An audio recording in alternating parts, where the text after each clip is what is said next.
It's my birthday today. I've had a fabulous day. Really enjoying myself. About to go out now. But there's something on my mind that I think I've spoken about before, but I want to speak about it again because I really irritate myself about it. And it's the language that medical professionals, so-called, use in the context of looking after or offering care to someone. And it's kind of like we just assume that people are going to do what we ask, that people are going to take our recommendation, that somehow we're this, we are the expert. There's no doubt about that. I'm not arguing against us being the experts. What I am arguing against is us not knowing the best for everybody. Even though we think we do, even though we have the best intentions in the world, our language, if you ask me, should be framed by invitation. So we're inviting people to pursue different choices of care. We're not assuming that they're going to take our advice. We're not assuming that they're going to agree with us. We're not assuming that they're going to do it. They must. Oh, can we go home? Are we allowed to go home? You won't be allowed to go home. All of this kind of language, I don't like it.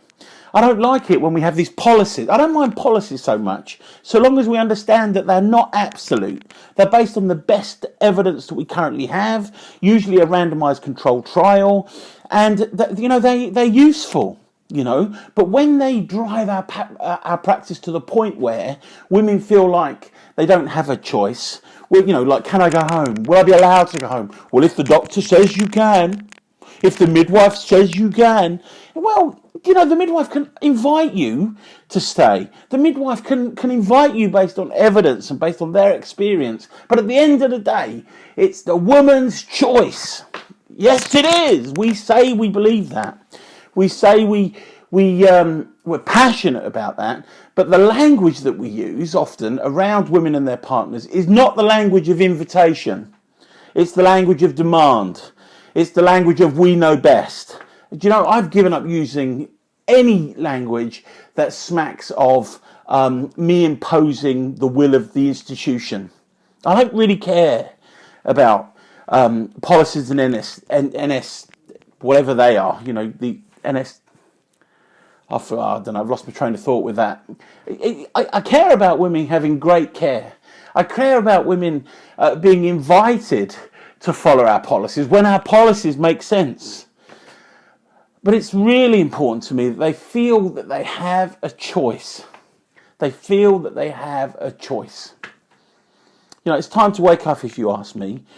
And I think, if I'm honest, I think our medical colleagues, my doctor friends, have more of an issue with this. They kind of imagine that because they say that's the way it's going to be. For me, that's got to stop. We invite women. My daughter had an operation the other day, and I rang up and I said, my daughter's coming home this evening. They said, if the doctor says so. I says, well, I'm pretty sure she's coming home tonight because she's got a young baby. They said, oh, if the doctor says she can't, she won't be able to. I said, well, the doctor can give his opinion about what's best for her, and then she will decide. And that's always the case. Oh, rant over.